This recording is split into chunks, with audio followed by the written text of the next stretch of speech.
Roman Reigns. A name once synonymous with WWE's brash ignorance of the fans and what they wanted during one of their darkest times creatively as a company, is now a name that equates to greatness. It equates to the dominance of a division and of a company and almost of an industry. Reigns won the Universal title on August 30th, 2020, amidst the global lockdown, and in an unprecedented run has held this title ever since, even adding another one to his collection, before proceeding to unify them into one Universal title. And in that time, he has only been pinned once. Yes, he has been pinned one time since 2019, actually by his cousin Jay. Now, given this, you'd be safe in assuming that Roman's reign has resulted in talent after talent being buried under his momentous run. Talent after talent having their momentum cut straight out from under them, right?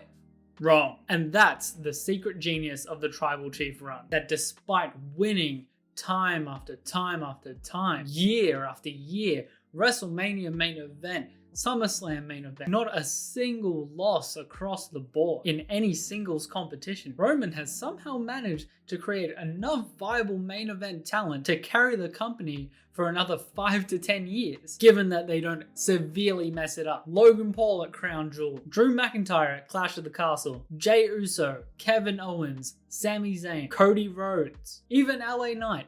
All of these people have been propelled to the main event status by losing to Roman Reigns. Obviously, Drew was already there. We know that. He was already a world champion. But despite that, at times in his career, post his world championship, he's seen dwindling stardom here and there. Now, why is this? Why is it that loss after loss is creating main eventers?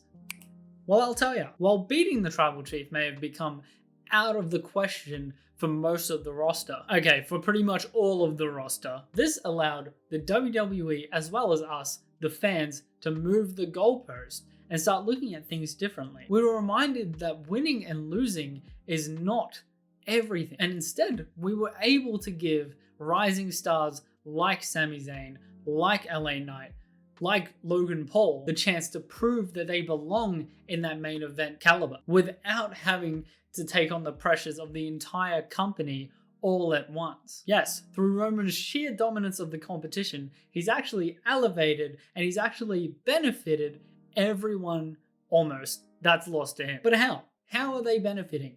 You know, I can say that and I can just leave it at that, but it doesn't make sense. I haven't explained myself. And funnily enough, the answer might surprise you. But you know those little bloodline interferences that we all loathe? You know the ones. Jimmy Uso comes out, Solo Sikoa comes out, someone gets hit with a thumb, Roman wins. Maybe a spear if he has to try extra hard.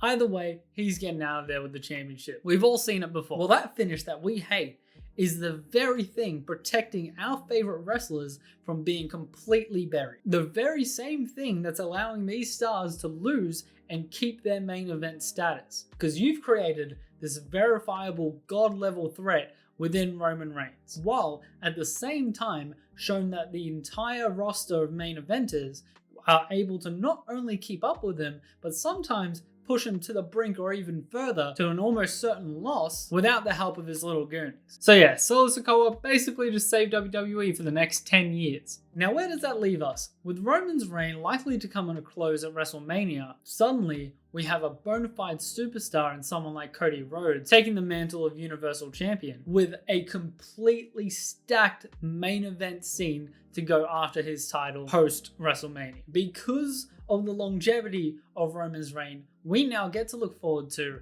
Cody Rhodes versus LA Knight, Cody Rhodes versus Randy Orton, Cody Rhodes versus Jey Uso, Drew McIntyre, Seth Rollins, all of them on the other side with the other world championship, now taking that legitimacy that they've gotten over here and pulling that title up to the same level. I know it shouldn't make any sense, but it does. And this all comes thanks to what looks like, on the surface, an overdone and overextended reign. Now look, there's a lot of fear going into WrestleMania that this reign might continue. I don't think it will. I think it's run its course. I don't think it has another year left in it. There's about 3 meaningful defenses that could be made. Other than that, not enough to carry an entire year. All right, that'll do it for the video. I just wanted to get a quick one out. We kind of got a new camera, new lighting set up, and I wanted to get this done, edited, see how it looks, see how I can improve it. If there's anything wrong with the sound or the video, please let me know. I mean, I probably will see it before you, and I won't be happy about it. But let me know, and let me know if you know what I can do to fix it, because I've got no idea when it comes to that stuff. All right, that's it. See you in the next